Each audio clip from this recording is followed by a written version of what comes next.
sesión 2 trabajamos sobre niñez y adolescencia, algunos datos estadísticos que nos dan información sobre la situación de ellos en el mundo. Los organismos internacionales como UNICEF y la OMS establecen que la niñez abarca del nacimiento hasta los 18 años. En el Perú, la ley 27337 indica que el periodo de la niñez va hasta los 12 años y la adolescencia hasta los 18. La Organización de las Naciones Unidas en el 2020 informó que existían alrededor de 2.200 millones de niños en todo el mundo y que la mayoría de ellos viven en países en vías de desarrollo.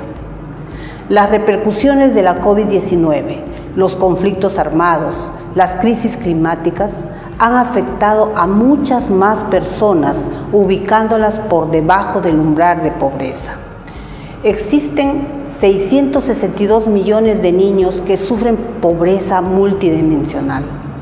Ya no se mide la pobreza por indicadores económicos solamente, sino que el índice de pobreza multidimensional es una medida de la pobreza que refleja las múltiples carencias que enfrentan las personas pobres al mismo tiempo, ya sea en la educación, en la salud, entre otros.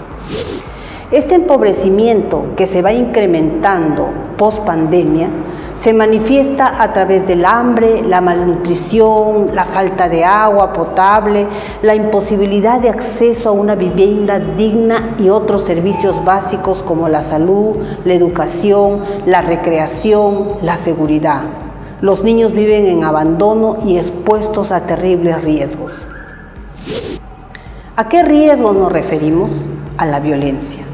La violencia del medio que los atrae y también la que hay en el hogar que a veces los rechaza, los empuja a la delincuencia, los vuelve víctimas de la industria de la droga, de la explotación sexual comercial y con dolorosa frecuencia los conduce al suicidio.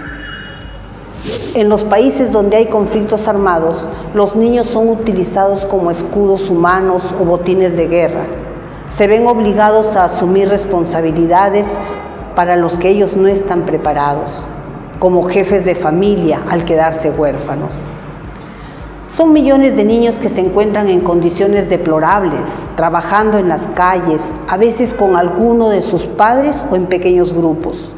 Los gobiernos han establecido normas para el trabajo infantil, pero cada vez se va naturalizando o viendo como normal. Y muchas familias en situaciones económicas difíciles insisten en insertar a los niños a más temprana edad. Es verdad que la movilidad también es un derecho, ¿no? Los niños junto a sus padres pueden movilizarse de un lugar a otro, pero esta situación los expone a condiciones de inseguridad, de mendicidad, de violencia, de xenofobia, de discriminación y por lo tanto lleva a riesgos de trabajo infantil, de consumo y tráfico de drogas, trata de personas, inaccesibilidad a los servicios de bienestar. Otro de los problemas que se observa es que hay una alta prevalencia de inactividad física y de sedentarismo en niños y adolescentes entre los 5 y 17 años de edad.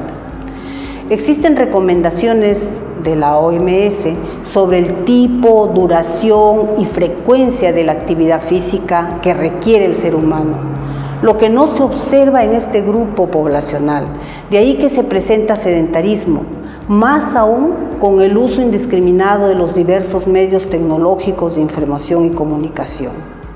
Ahora, es cierto que el uso de las TIC se da con mayor incidencia en las zonas urbanas que en las rurales.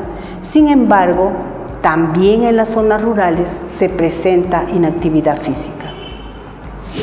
Con respecto a la salud mental, la CEUV analizó consultas de salud mental de marzo del 2019 a marzo del 2020 y las comparó a las consultas recepcionadas de marzo del 2020 a marzo del 2021 y encontró un aumento del 122% del diagnóstico intoxicación no accidental por fármacos y del 56% en suicidio, intento de suicidio, ideación autolítica.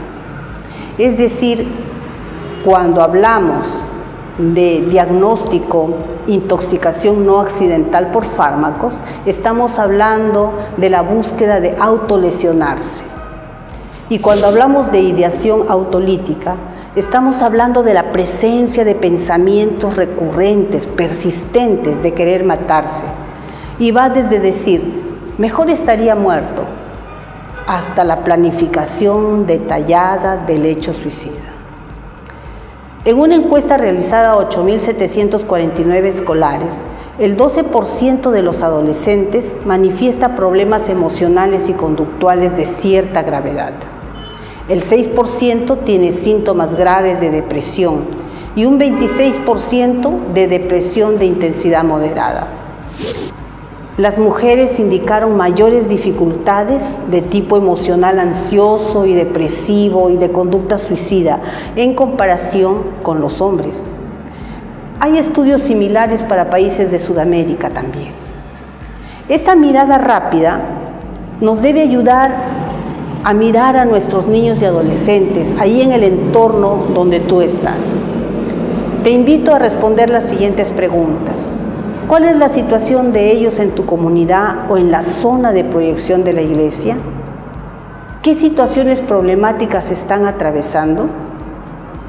Es importante que analicemos el entorno y detectemos esos problemas. Y también allí debemos encontrar cuáles son las necesidades físicas, necesidades emocionales y espirituales que ellos tienen. Es importante que desarrolles estas preguntas de manera detallada.